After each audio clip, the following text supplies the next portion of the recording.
আল্লাহ আমার রব, এই রবি আমার সব। দামে দামে তুন মনে তারি অনুভব। তোমার দুনিয়াতে আমি যেদিকে তাকাই, অথই নিয়ামতে ডুবে আছি সবাই। পাক পাখালির গানে শুনি তসবি কলরব, তসবি কলরব। আল্লাহ আমার রব, এই রবি আমার সব। আসসালামু আলাইকুম প্রিয় দর্শক, আপনারা যারা দেশে আছেন প্রবাসে, সবাইকে জানাই মাহে রমজানের শুভেচ্ছা। শুরু হলো পবিত্র রমজান উপলক্ষে আইনটিভি আয়োজিত এবং লাভ হলো নিবেদিত লাইভ অনুষ্ঠান আপনার জিজ্ঞাসা। আপনাদের সাথে আছি আমি জয়নুল আবেদিন আজাদ।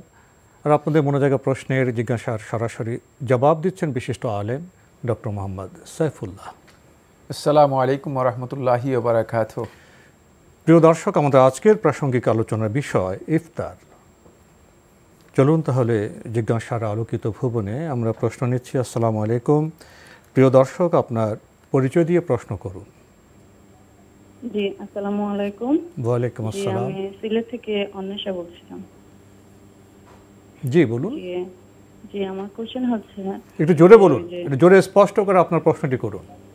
জি, আমার প্রথম প্রশ্ন হচ্ছে যে মেয়েদের যে পিরিয়ড হয় মান্থলি, সেটা যদি রমজানের শেষ দশকে যে কোনো বেজুর রাতে সে নামাজটা মিস করে, তাহলে কি সে ওই কদরের রাতটা পেল না, সে নামাজটা কি হবে? বা নামাজ ছাড়া সে তো ওই দিন নামাজ পড়তে পারলো না, তাও কোনো আফসোস করলে কি গুনাহ হবে কিনা? বা আর আমার দ্বিতীয় প্রশ্ন হচ্ছে যে ওই যে আমরা যে রমজান মাসে যে এই ইশারের পরে যে নামাজটা পড়ি, ওইটা কি তারাবি নাকি ওই যে সেহরির আগে যেটা পড়ি ওইটা তো তাহাজ্জুদ আমরা মনে করি, তো ওটা কোন নিয়তে পড়বো? যে রাতের নামাজ এই নিয়তে পড়বো নাকি তারাবি বা তাহাজ্জুদ, এটা মেনশন করতে হবে? ধন্যবাদ, আপনি খুবই গুরুত্বপূর্ণ প্রশ্ন করেছেন। প্রথম প্রশ্ন, পিরিয়ড তো হয় মেয়েদের, শেষ দশকে নামাজ পড়তে পারে না, এই জন্য যদি আফসোস করেন তাহলে কি গুনাহ হবে? প্রথম কথা হচ্ছে, আফসোসের কিছুই নেই। আপনি রমাদান মাসের শেষ দশকে আপনার সবচেয়ে গুরুত্বপূর্ণ করণীয় কাজ হচ্ছে সেগুলো হচ্ছে অধিক পরিমাণে দোয়া করা। ফলে আল্লাহ রাসূল সাল্লাল্লাহু আলাইহি ওয়াসাল্লামকে উম্মুল মুমিনিন আয়েশা রাদিয়াল্লাহু আনহা প্রশ্ন করেছেন যে আমি যদি লাইলাতুল কদর পেয়ে যাই তাহলে আমি কী করব? রাসূলুল্লাহ সাল্লাল্লাহু আলাইহি ওয়াসাল্লাম লাইলাতুল কদরের জন্য সালাতের কথা বলেননি যে 8 রাকাত সালাত পড়বে অথবা 20 রাকাত সালাত পড়বে অথবা 100 রাকাত সালাত পড়বে না। আল্লাহ নবী সাল্লাল্লাহু আলাইহি ওয়াসাল্লাম বলে, তুমি একথা বলে কুলি ইন্নাকা আফুবুন আল্লাহুম্মা ইন্নাকা আফুবুন তুহিব্বুল আফওয়া ফাআফু আন্নি, যে তুমি একথা বলবে, হে আল্লাহ আপনি ক্ষমাশীল, আপনি ক্ষমাকে পছন্দ করেন, ভালোবাসেন, আপনি আমাকে ক্ষমা করে দিন। আল্লাহুম্মা ইন্নাকা আফুবুন তুহিব্বুল আফওয়া ফাআফু আন্নি। সুতরাং লাইলাতুল কদর যদি কেউ পেতে চায় তাহলে তিনি শুধুমাত্র এই দোয়া পড়লেই চলবে। এই দোয়া পিরিয়ড অবস্থা পড়তে পারবে, পিরিয়ড ছাড়াও পড়তে পারবে, সব অবস্থা পড়তে পারবে। দোয়াটি হলো মুখ্য। এখানে সালাত যদি তিনি পড়তে না পারেন তার হারানোর কিছুই নেই যে তিনি লাইলাতুল কদর পাননি। এক্ষেত্রে আফসোস করার কোনো বিষয় নয়, যেহেতু আল্লাহ রাব্বুল আলামিনের পক্ষ থেকে মুকদ্দার একটা নির্ধারিত বিষয়।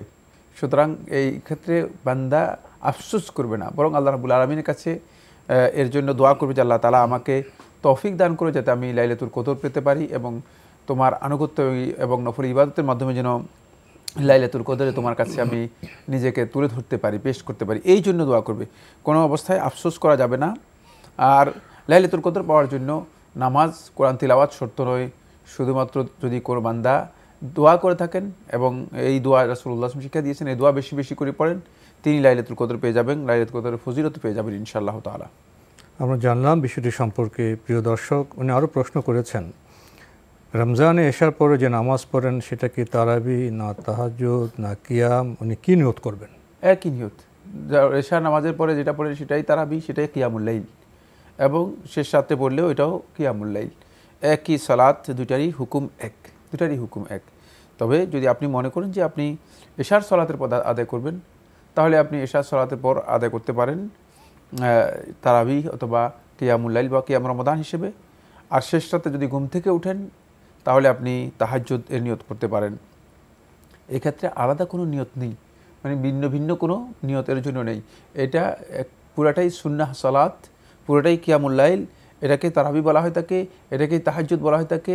এর মধ্যে কোনো ধরনের ফারাক নেই, আলাদা কোনো বিষয় না।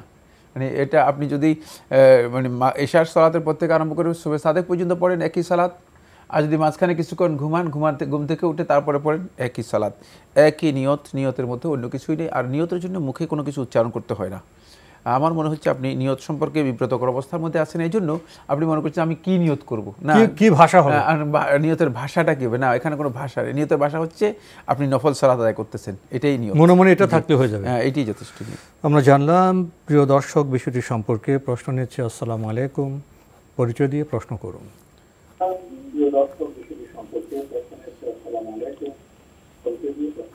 আসসালামু আলাইকুম। ওয়ালাইকুম আসসালাম, আপনাকে শুনতে পাচ্ছি, পরিচয় দিয়ে প্রশ্ন করুন।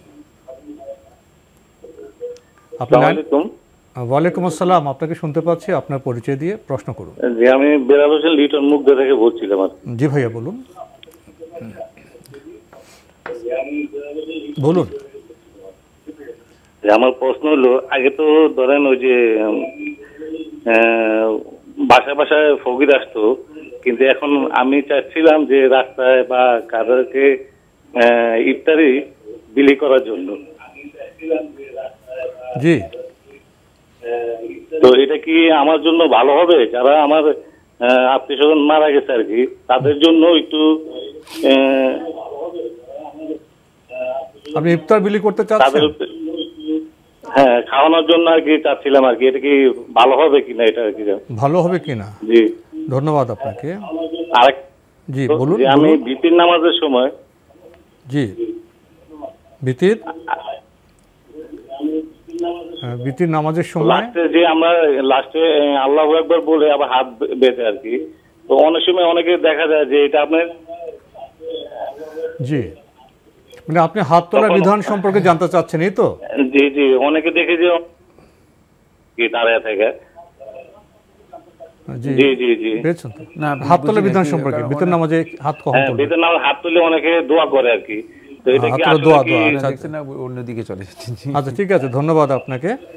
ওনার প্রথম প্রশ্ন, এখন তো বাসায় ফকির মিসকিন আসে না, ওনার আত্মীয় স্বজন মারা গেছেন, উনি খাওয়াতে চাচ্ছেন, এটা কি ভালো হবে? হ্যাঁ, আপনি যদি মিসকিনদেরকে খাওয়াতে চান, এই কাজটি উত্তম কাজ, ভালো কাজ। নিজের পক্ষ থেকেও খাওয়াতে পারবেন এবং সদকা হিসেবে আপনি আপনার মৃত আত্মীয় স্বজন অথবা পিতামাতার পক্ষ থেকেও সেটা করতে পারবেন। এটি ভালো কাজ এবং করাটা উত্তম, করতে পারেন। কিন্তু সেক্ষেত্রে লক্ষ্য রাখতে হবে, যেটা সেটা হলো পরিস্থিতির কারণে যদি কোনো বাধা নিষেধ থাকে, সেটাকে গুরুত্ব দিয়েই সে কাজটি করতে হবে। ফকির মিসকিন যদি পাওয়া যায় রাস্তায়, তাদেরকে দিতে পারেন, কিন্তু সেখানে ফকির মিসকিনদেরকে সমাগম করে একটা সমাবেশ করে মানে একটা আয়োজন করে ধাক্কাধাক্কি ইত্যাদি তৈরি করে যদি দেওয়া হয়ে থাকে, তাহলে এর ফজিলতের চেয়ে সম্ভাবনা আছে, ক্ষতির সম্ভাবনা বেশি রয়েছে, মানে সওয়াবের চেয়ে গুনার সম্ভাবনা বেশি রয়েছে। সেদিকটা বিবেচনা করে আপনি দিতে পারবেন, কোনো অসুবিধা নেই। আরেকটি প্রশ্ন করেছেন, বিতির নামাজে যে অনেকে হাত তুলে দোয়া করেন, এটা ঠিক আছে কিনা? হ্যাঁ, এটি সুন্নাহ দ্বারা সাব্যস্ত হয়েছে। বিতিরের সালাতের মধ্যে সালাফগণ এই আমল করেছেন এবং এই বিষয়টি শেখ মোহাম্মদ ইবনে সালেহ আল উসাইমিন রহমাতুল্লাহ আলাইহি তিনি ফতোয়ার মধ্যে উল্লেখ করেছেন। এই মর্মে আব্দুল্লাহ ইবনে আব্বাস রাদিয়াল্লাহু একটি মওকুফ আসার সাব্যস্ত হয়েছে এবং বিতিরের সালাতের ব্যাপারে আল্লাহ রাসূল সাল্লাল্লাহু আলাইহি ওয়াসাল্লাম এ থেকেও মানে হাত তোলার বিষয়ে কেউ কেউ বর্ণনা করেছেন, ও সেই বর্ণনাগুলো সনদের দিক থেকে গ্রহণযোগ্য নয়। বাকি যেহেতু সাহাবায়ে কেরামদের আমল দ্বারা প্রমাণিত হয়েছে, যদি কেউ করেন তিনি করতে পারবেন। জি, আমরা জানলাম বিষয়টি সম্পর্কে। প্রিয় দর্শক, প্রশ্ন নিচ্ছি। আসসালামু আলাইকুম, পরিচয় দিয়ে প্রশ্ন করুন। ওয়ালাইকুম আসসালাম ওয়া রাহমাতুল্লাহ। জি, আমি নাজমুল সারাত চাঁপাইনবাবগঞ্জ থেকে বলছি। জি ভাইয়া বলুন। আমার প্রশ্ন হচ্ছে যে বিভিন্ন জায়গায় মানে শুক্রবারে আমাদেরকে বেশি বেশি দুরূদ পড়তে বলা হয়েছে এবং দোয়ার শুরুতে দুরূদ পড়ার কথা বলা হচ্ছে। এখানে আমি প্রশ্নটা হচ্ছে যে কোন দুরূদটা আমরা পড়ব? জি, আর কোনো প্রশ্ন আছে? জি, আর একটা প্রশ্ন হচ্ছে জি, যে কিয়ামতের দিন আমরা জানি যে মিজানের পাল্লা হিসাব করা হবে, যার নেকির পাল্লা ভারী হবে সে জান্নাতে, যার গুনার পাল্লা সে জাহান্নামে। তো আমি এখানে জানতে চাচ্ছি, এটা কি যে জাহান্নামে যাবে সে কি চিরস্থায়ী জাহান্নামে যাবে? এটা। ধন্যবাদ আপনাকে। প্রথম প্রশ্ন, জুমাবারে বেশি বেশি দরুদ পড়তে বলা হয়েছে, কোন দরুদটি পড়বেন? যে কোনো একটা দরুদ পড়তে পারেন। দরুদের অনেকগুলো টেক্সট বা অনেকগুলো শব্দ রয়েছে, যেটা আপনার জানা থাকে, যেটা আপনার জন্য সহজ হয়, বরং যেটা ছোট হয় সেটাই পড়তে পারেন। আল্লাহুম্মা সাল্লি আলা মুহাম্মদ ওয়া আলা আলিহি ওয়া আসহাবিহি ওয়া বারিক ওয়া সাল্লিম, এতটুকু পড়লেই যথেষ্ট হয়ে যাবে। আপনি যে কোনো একটি দরুদ পড়লেই আপনার জন্য যথেষ্ট। জি, আরেকটি প্রশ্ন করেছেন, কিয়ামতের দিন বিচার হবে, যা মিজানে নেকি বেশি হবে বেহেশত যাবেন, কম হলে দোজখে যাবেন, কিন্তু সেখানে কি স্থায়ীভাবে থাকবেন? যারা জাহান্নামে যাবে তারা এক ধরনের লোক নয়। জাহান্নামে যাবে অনেক প্রকারের লোক। তার মধ্যে বেঈমান, কাফির, মুশরিক যারা আছে তারা চিরস্থায়ী জাহান্নামী হবে। তার কারণ ঈমান না আনার কারণে তারা জান্নাতের আর সুযোগ পাবে না। বেঈমান, মুশরিক, কাফির, এরা পরিপূর্ণরূপে জাহান্নামী হয়ে যাবে। এরা কখনো আর জান্নাতে আসতে পারবে না। বাকি রয়ে গেছে আপনি যে আয়াতটি উল্লেখ করেছেন, এই আয়াতটি কিন্তু এদের ব্যাপারে বলা হয়নি। কারণ ওজন তো সে ব্যক্তিরই আমল নামা ওজন করা হবে যার আমল আছে। আমল থাকে কিসের ভিত্তিতে? আমল থাকে কিসের ভিত্তিতে? ঈমানের ভিত্তিতে আমল, অন্যথায় সব ঈমানের পরে তো আমল। ঈমানের, এই জন্য ঈমানের সাথে আমলের সম্পর্ক রয়েছে। এই জন্য কোরআনে কারীম যদি না বুঝেন, মানে কোনো মূর্খের কাছে কোরআন বোঝার জন্য চেষ্টা করবে না, তাহলে সবচেয়ে বড় বিপদ হয়ে যাবে। কোরআনের মাধ্যমে পথভ্রষ্ট হয়ে যাবেন। এই জায়গাতে আপনার ভ্রষ্টতা এসে গিয়েছে। এখানে ঈমানদারদের বিষয় বলা হচ্ছে। ঈমানদারদের মধ্যে যাদের এই মিস্টেক রয়েছে, কিছু অপরাধ আছে, যে অপরাধের কারণে তারা শাস্তিপ্রাপ্ত হবে। পরবর্তীতে আল্লাহ সুবহানাহু ওয়া তাআলা তাদেরকে আবার বিভিন্ন টাইমে বিভিন্নভাবে আল্লাহ রাব্বুল আলামিন মেহেরবানি করে তাদেরকে জান্নাত দিবেন। যদি ঈমান একেবারে যাররা পরিমাণও কারো অন্তরের মধ্যে থেকে যায়, সে একেবারে শেষ, অ্যাটলিস্ট একেবারে সর্বশেষ শাস্তি পেয়েও হলেও তারপরে সে জান্নাতের মধ্যে প্রবেশ করবে। সর্বশেষ জান্নাতে প্রবেশকারী ব্যক্তি, তার কথা আল্লাহ রাসূল সাল্লাল্লাহু আলাইহি ওয়াসাল্লাম হাদিসের মধ্যে স্পষ্ট করে উল্লেখ করে দিয়েছেন। সহিহ বর্ণনা সাব্যস্ত হয়েছে, তাকে এই পৃথিবীর সমপরিমাণ 10 গুণ জান্নাত তাকে দেওয়া হবে। তার যে জান্নাতটুকু হবে এটা 10 গুণ পৃথিবী পরিমাণ 10 গুণ হবে। তাহলে বোঝা যাচ্ছে যে সর্বশেষ যিনি জাহান্নাম থেকে বেরিয়ে আসবেন তিনি হচ্ছে এই ব্যক্তি। তাই এক্ষেত্রে যারা জাহান্নামে যাবে তারা একেবারে চিরস্থায়ী জাহান্নামে থেকে যাবে, এই বক্তব্য হচ্ছে খারেজিদের বক্তব্য, মুতাজিলাদের বক্তব্য এবং কোরআন এবং হাদিসকে অস্বীকারীদের বক্তব্য। খবরদার এই বিষয়টি ভালো করে বুঝে নেওয়ার জন্য চেষ্টা করুন। এটি ভয়ঙ্কর আকীদা, বিভ্রান্ত আকীদা। প্রিয় দর্শক, আমরা খুবই গুরুত্বপূর্ণ বিষয়ে অবগত হলাম। প্রশ্ন নিচ্ছি। আসসালামু আলাইকুম, পরিচয় দিয়ে প্রশ্ন করুন।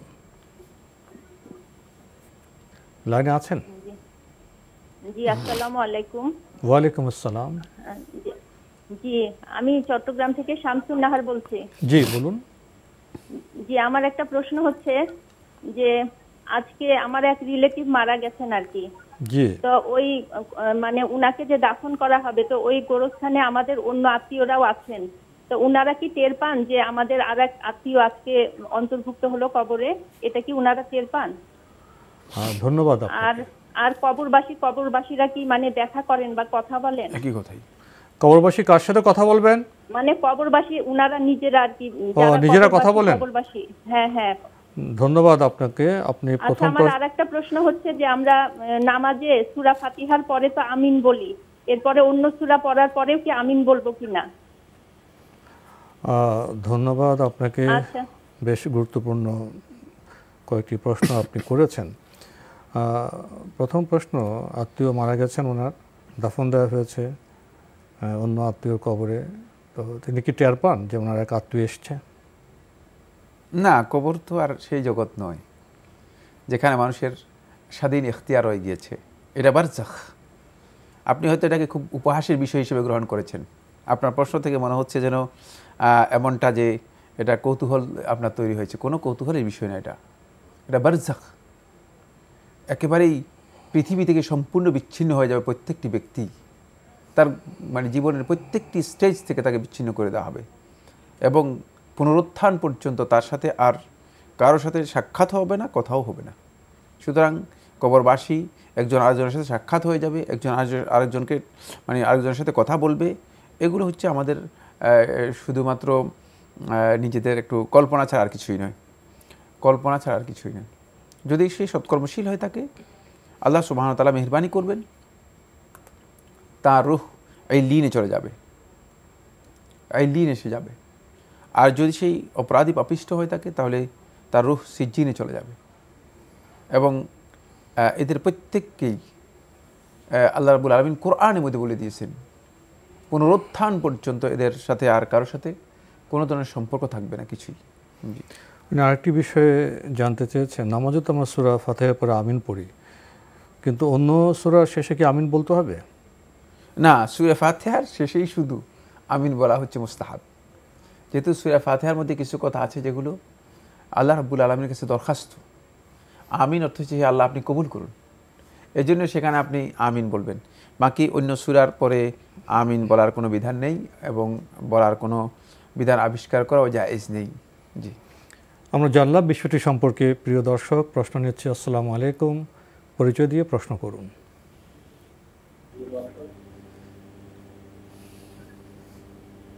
লাইনে আছেন? জি, লাইনে আছি। আসসালামু আলাইকুম। ওয়ালাইকুম আসসালাম, আপনার পরিচয় দিয়ে প্রশ্ন করুন। আমি ইসলাম গাজীপুর থেকে। জি, আমার দুইটা প্রশ্ন ছিল হুজুর। জি বলুন। প্রথম প্রশ্ন হচ্ছে যে আমরা কোরআন শরীফের বিভিন্ন পাড়ার ভিতরে সেই সালে সিজদার নিয়ম আছে, যেমন গতকাল ছিল 9 নম্বর পাড়া, সেখানে একটা সিজদা দেওয়ার নিয়ম ছিল। এই সিজদাটা আমরা কিভাবে দেবো? শুধু কি একটা সিজদা দেবো, না সিজদা দেওয়ার পরে আবার আত্মীয় করবো, দুরূদ পর্ব করে সালাম ফিরাবো? জি, আর কোনো প্রশ্ন আছে? 2 নম্বর প্রশ্ন হচ্ছে যে বিভিন্ন ধর্মীয় বইতে দেখা যাচ্ছে যে নামাজের পরে যদি আল্লাহর যে নাম আছে ইয়া মালিকু, এটা যদি 101 বার পড়া হয় সেক্ষেত্রে অবমাননা দূর হয়ে যাবে, এটা কতটুকু সত্যি? আপনার দ্বিতীয় প্রশ্নটা আমরা স্পষ্ট শুনতে পাইনি, আপনি একটু ধীরে স্পষ্ট করে প্রশ্নটি রিপিট করবেন। দ্বিতীয় প্রশ্নটি, আপনি কি লাইনে আছেন? জি জি, লাইনে আছি। আপনার দ্বিতীয় প্রশ্নটি আপনি একটু স্পষ্ট করে ধীরে রিপিট করবেন। জি, দ্বিতীয় প্রশ্নটি হচ্ছে যে বাজারের বিভিন্ন ধর্মীয় দোয়া দুরূদ বইতে দেখা যাচ্ছে যে আল্লাহর যে নাম আছে 99টা নাম, এর ভিতরে একটা নাম আছে ইয়া মালিকু। নামাজের শেষে যদি এই নামটা 101 বার পড়া হয় সেক্ষেত্রে নাকি অবমাননা দূর হয়ে যাবে, এভাবে রাখা আছে, এটা কতটুকু সত্যি? ধন্যবাদ আপনাকে। প্রথম প্রশ্ন, কোরআনে তো সিজদার আয়াত আছে, সেই সিজদার আয়াত কিভাবে দেবেন?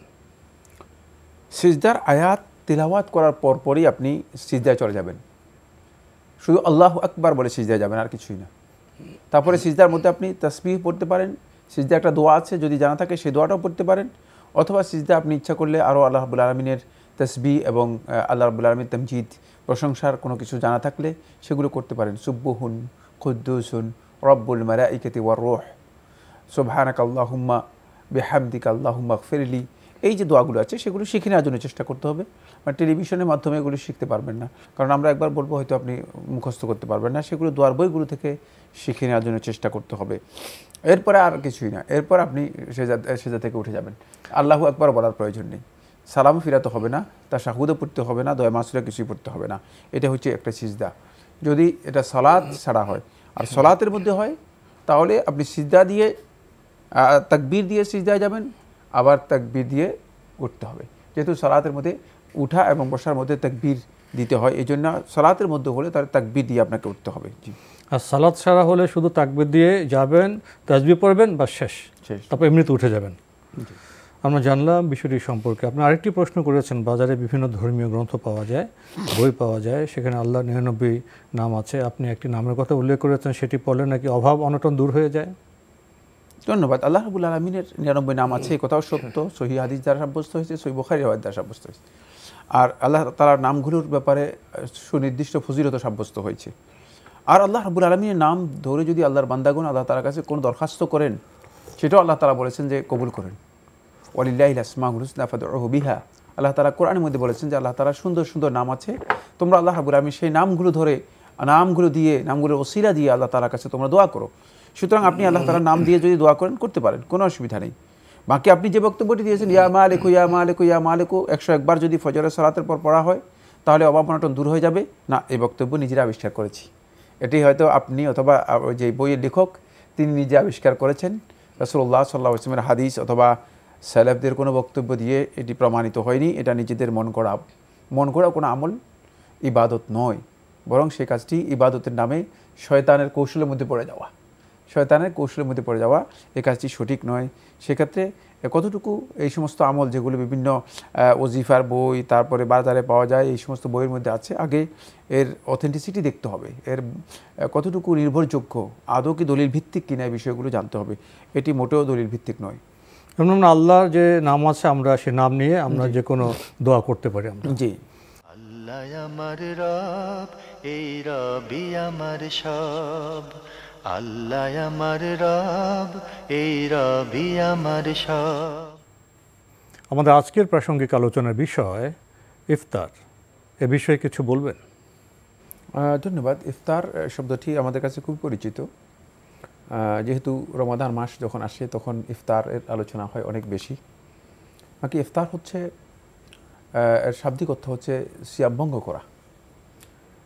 কোনো কিছু খেয়ে সিয়াম ভঙ্গ করাকে বলা হয় থাকে ইফতার। রাসূলুল্লাহ সাল্লাল্লাহু আলাইহি ওয়াসাল্লাম সায়েমের জন্য ইফতারকে অনেক বেশি গুরুত্ব দিয়েছেন।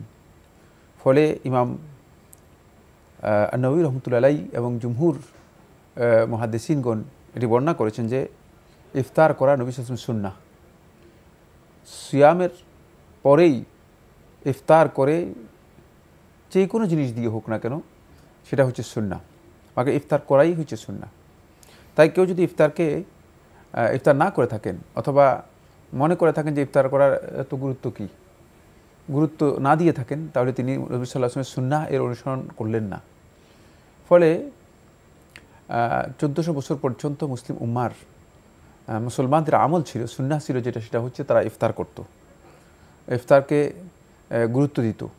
এটা প্রথম পয়েন্ট। দ্বিতীয় নম্বর পয়েন্ট হচ্ছে ইফতারের জন্য গুরুত্বপূর্ণ সুন্নাহ হচ্ছে যেটা, সেটা হলো ইফতার করা তাড়াতাড়ি করে সময় হওয়ার সাথে সাথেই, ইফতারে ডিলে না করা, কোনোভাবেই ইফতারের মধ্যে দেরি না করা, এটা হচ্ছে ইফতারের সুন্নাহ। এখানে আমি অত্যন্ত গুরুত্বপূর্ণ কয়েকটি পয়েন্টের কথা বলবো। এক নম্বর হচ্ছে আমাদের সমাজের মধ্যে এখন একটি কনসেপ্ট এভাবে তৈরি হয়েছে যে ইফতারে ডিলে করাটা নিয়মিত একটা অভ্যাসে পরিণত হয়ে গেছে। কেউ মনে করে থাকেন যে সতর্কতার জন্য ডিলে করছে, আবার কেউ বিভ্রান্ত আকীদার কারণে ডিলে করছে। একদল বিভ্রান্ত আকীদার লোক আছে যারা কোরআন কারীমের একটি আয়াতকে অপব্যাখ্যা করে বিকৃত চিন্তা নিয়ে ইফতারকে ডিলে করে থাকেন। যেহেতু আল্লাহ সুবহানাহু ওয়া তাআলা কোরআন কারীমে সূরা আল বাকারার মধ্যে কথা বলেছেন, সুম্মা আতিম্মুস সিয়াম ইলাল লাইল, তারপর তোমরা তোমাদের সিয়ামকে পরিপূর্ণ করো রাত্র পর্যন্ত। তাদের ধারণা হচ্ছে যে রাত তো এখনো প্রবেশ করে নাই, সুতরাং তারা অপেক্ষা করে রাত প্রবেশ করা পর্যন্ত, এই জন্য তারা ডিলে করে থাকে। এই ক্ষেত্রে আরেকটি সম্প্রদায় আছে যে তারা সিয়ামকে এত বেশি ডিলে করে ইফতারকে, যে তারা মনে করে যে একেবারেই মানে যখন পশ্চিম আকাশে যে লালিমা আছে, মানে এই লালিমা দূর হওয়া পর্যন্ত অপেক্ষা করে, যখন অন্ধকার নেমে আসে এবং তারকারাজি স্পষ্ট দেখা যায় তখন তারা ইফতার করে থাকে। এটি হচ্ছে রাফিজি সম্প্রদায়। ফলে এই বিভ্রান্ত আকীদার কারণে আমাদের সমাজের মধ্যে এখন এই ধরনের প্রশ্ন ব্যাপকতা লাভ করছে। অনেকের এই কথা যে ইফতারের মধ্যে ডিলে করা, এটাকে তারা মনে করছে যে এটাই হচ্ছে মূলত মনে হয় নবী সাল্লাল্লাহু আলাইহি ওয়াসাল্লামের সুন্নাহ। এই জন্য নবী সাল্লাল্লাহু আলাইহি ওয়াসাল্লামের দুটি হাদিস আমি স্পষ্ট করে বলে দিতে চাই। নবী সাল্লাল্লাহু আলাইহি ওয়াসাল্লাম দুটি হাদিসের মধ্যে বিষয় স্পষ্ট বলেছেন, লা ইয়াজালুন নাসু বিখাইরিন মা আজ্জালুল ফিতর। এই হাদিসটি বুখারী ও মুসলিমের মধ্যে এসেছে। রাসূলুল্লাহ সাল্লাল্লাহু আলাইহি ওয়াসাল্লাম ইরশাদ করেন যে মানুষ ততক্ষণ পর্যন্ত কল্যাণের উপর অধিষ্ঠিত থাকবে যতক্ষণ পর্যন্ত তারা সময় মতো তাড়াতাড়ি করে ইফতার করে নেবে, ইফতারে ডিলে করবে না, কোনো ধরনের দেরি করবে না।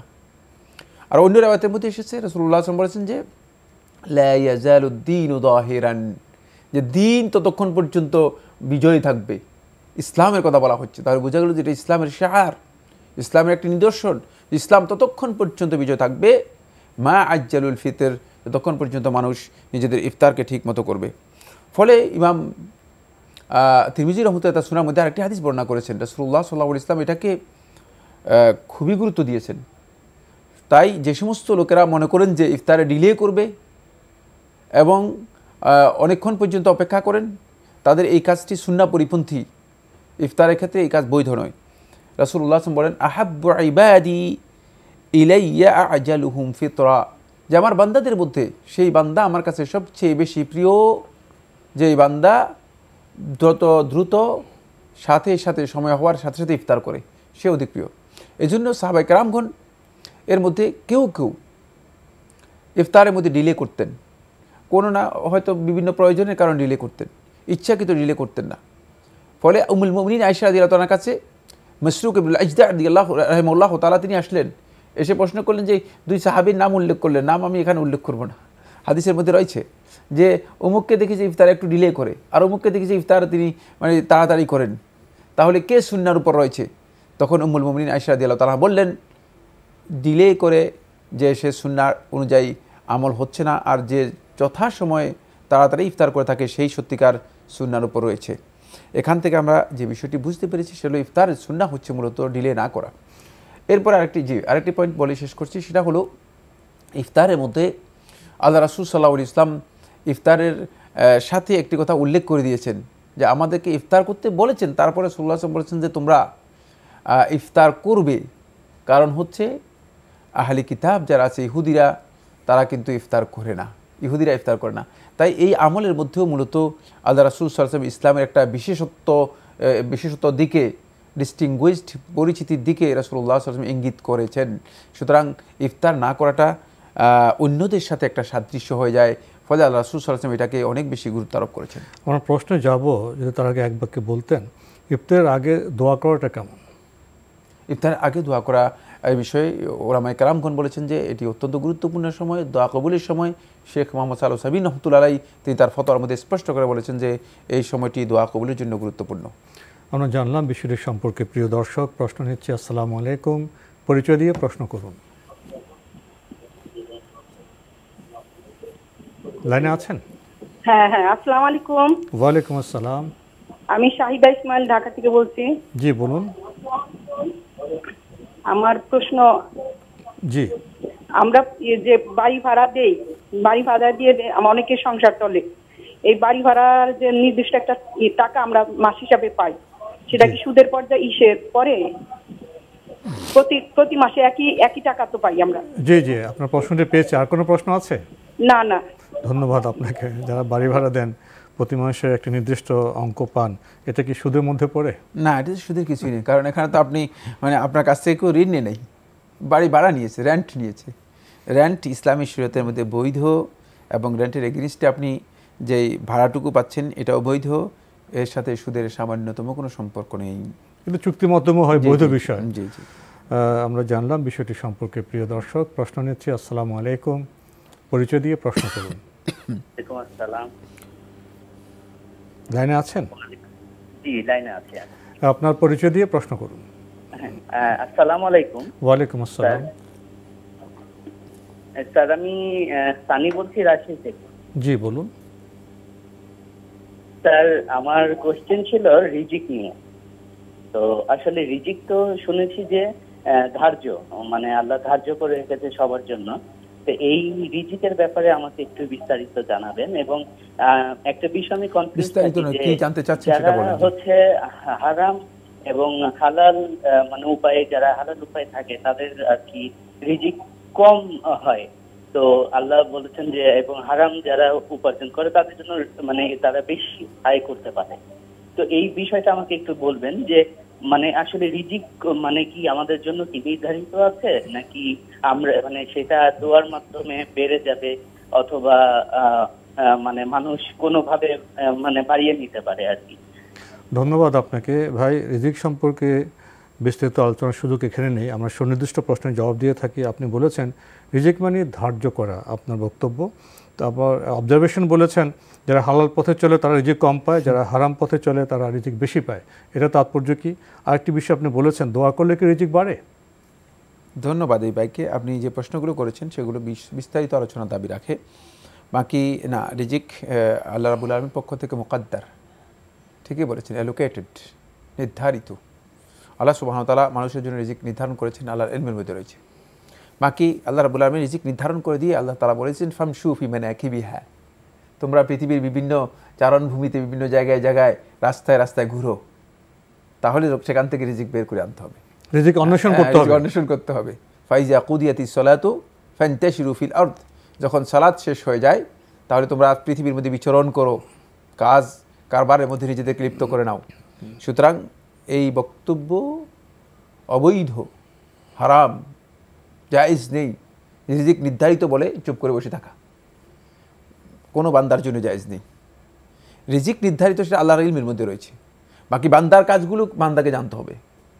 বান্দা এটাকে শুধুমাত্র বিশ্বাস করবে, বিল ইয়াকিন সে বিশ্বাস করবে। তার কাছে 1 টাকা যদি আসার থাকে সে টাকা মিস হবে না, আর যদি 1 টাকা তার কাছে না আসার থাকে সেটা সে এই পৃথিবীর সমস্ত প্রচেষ্টা চালিয়েও সেটাকে আনতে পারবে না। কিন্তু এই বিশ্বাস নিয়ে বান্দাকে মাঠে নেমে দিতে হবে। বান্দার কাজ হচ্ছে ওয়ান লাইসা লিল ইনসানি ইল্লা মা সাআ, বান্দা সর্বোচ্চ চেষ্টা করবে যেটা সেটা পাবে। 2 নম্বর হচ্ছে বান্দা আল্লাহ তার কাছে দোয়া করবে, দোয়ার মাধ্যমে রিজিক বৃদ্ধি পায়। দোয়ার মাধ্যমে আল্লাহ রাসূল সাল্লাল্লাহু আলাইহি ওয়াসাল্লাম বলেছেন যে দোয়ার মাধ্যমে রিজিক বৃদ্ধি পায়। সুতরাং বান্দা আল্লাহ তার কাছে বেশি বেশি করে দোয়া করবে।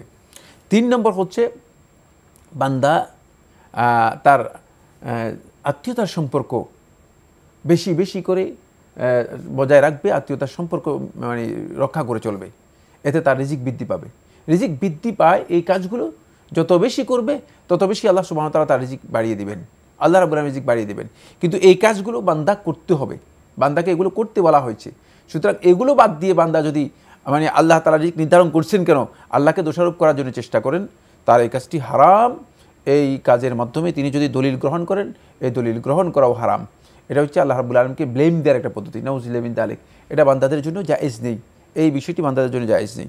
বাকি যে পয়েন্টটি আপনি আলোচনা করেছেন, আল্লাহ রাব্বুল আলামিন কাকে রিজিক কত দিবেন, কাকে কি দিবেন, সেটা আল্লাহ তাআলার ইলমের মধ্যে রয়েছে, সেটা কারো হাতের মধ্যে নেই। কাউকে যদি আল্লাহ রাব্বুল আলামিন হারাম কাজের পরেও রিজিক বেশি দেন তাহলে বুঝতে হবে যে তাকে আল্লাহ রাব্বুল আলামিন ইন্নামা নুমলি লাহুম লিয়াজদাদু ইসমা কোরআনের মধ্যে বলে দিয়েছে যে তাকে আমি সুযোগ দিচ্ছি আরো যেন বোঝা বাড়াতে পারে। আর যদি কোনো ব্যক্তিকে আল্লাহ সুবহানাহু ওয়া তাআলা তিনি আল্লাহর দ্বীনের উপর প্রতিষ্ঠিত রয়েছেন, নেক আমলের উপর প্রতিষ্ঠিত রয়েছেন, ভালো কাজ করতেছেন, তারপর আল্লাহ রাব্বুল আলামিন তাকে রিজিক কম দিয়ে থাকেন, তাহলে এই ব্যক্তির উপর আল্লাহ তাআলা সবচেয়ে বড় নিয়ামত দিয়েছেন এবং সবচেয়ে বড় ইনসাফ করেছেন।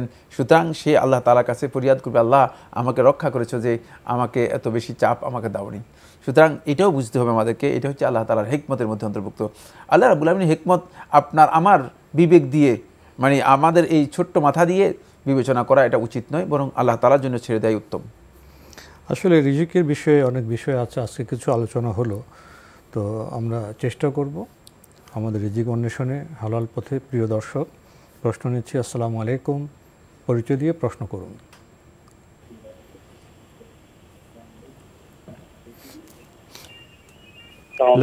ওয়ালাইকুম আসসালাম। হ্যালো, আমরা আপনাকে শুনতে পাচ্ছি, আপনি আমাদের সালাম দিয়েছেন, আমরা সালামের জবাব দিয়েছি। এখন আপনার পরিচয় দিয়ে প্রশ্ন করুন। আপনার পরিচয় দিয়ে প্রশ্ন করুন। হ্যাঁ, আমি চট্টগ্রাম থেকে মাসুদ বলছি। জি ভাইয়া বলুন। আমার বান্দার হকের ব্যাপারে জিজ্ঞেস করতেছি।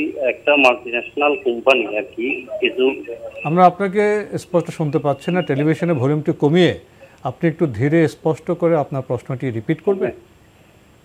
একটা মানে মাল্টিন্যাশনাল কোম্পানি আর কি একটা কিছু মাল্টি ন্যাশনাল কোম্পানি, হ্যাঁ হ্যাঁ জি জি, ওই কোম্পানির কিছু আমানত ছিল আমার কাছে।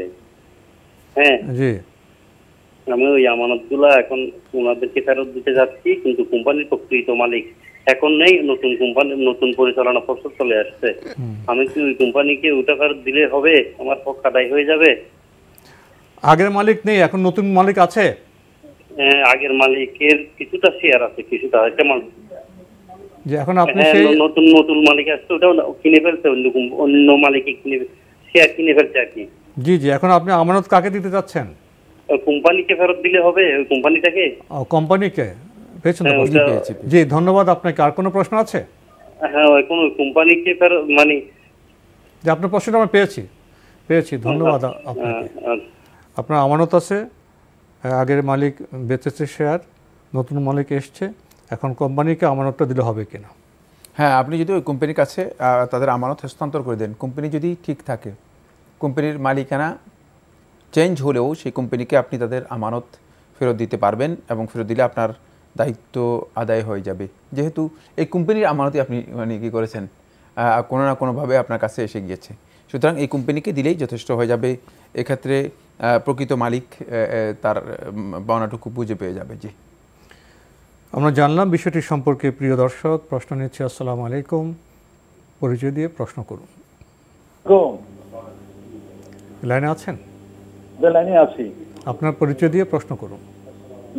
আসসালামু আলাইকুম। ওয়ালাইকুম আসসালাম। ভাইজান ভালো আছেন? আলহামদুলিল্লাহ। আমি বলতেছি রাঙ্গামাটি থেকে, আমার নাম হারুনুর রশিদ। জি ভাইয়া বলুন। আমি একজন সরকারি চাকরিজীবী। জি। আমার জিপিএফ থেকে সরকার বাধ্যতামূলক প্রভিডেন্ট ফান্ডে কিছু টাকা জমা রাখে। জি। এটা কিন্তু বাধ্যতামূলক, বেতন থেকে আমাকে কাজে নিতে হয়। জি। আমার প্রায় 30 লক্ষ টাকার মতো জমা আছে। জি। এখন আমি কি এই টাকার আমার কি যাকাত দিতে হবে? এক নম্বর প্রশ্ন। ধন্যবাদ আপনাকে। জি। আরেকটা প্রশ্ন হলো যে অ্যাজমার রোগীদের রোজা রাখা অবস্থা ইনহেলার ব্যবহার করা যাবে? ধন্যবাদ আপনাকে, আপনি খুব সুন্দর প্রশ্ন করেছেন। প্রথম প্রশ্ন, উনি সরকারি চাকরিজীবী, পিএফ প্রভিডেন্ট ফান্ডের টাকা বাধ্যতামূলক কেটে রাখা হয়, ওনার 30 লাখ টাকা জমা হয়েছে, এখন কি ওনাকে জাকাত দিতে হবে? না, আপনাকে এখন টাকা জাকাত দিতে হবে না, যেহেতু টাকার পরিপূর্ণ মালিকানা আপনার সাব্যস্ত হয়নি। আপনি যখন এই টাকাটা গ্রহণ করবেন তখনই আপনি জাকাত আদায় করবেন, একসাথে পরিপূর্ণ টাকার জাকাত আদায় করে দেবেন, একসাথে পুরো টাকারই জাকাত আদায় করে দেবেন। এখন যেহেতু আপনার পরিপূর্ণ মালিকানা আসেনি, সেক্ষেত্রে আপনার উপর জাকাত আসবে না। আরেকটি প্রশ্ন, রমজানে রোজার সময় এজমা রোগী কি ইনহেলার নিতে পারবেন?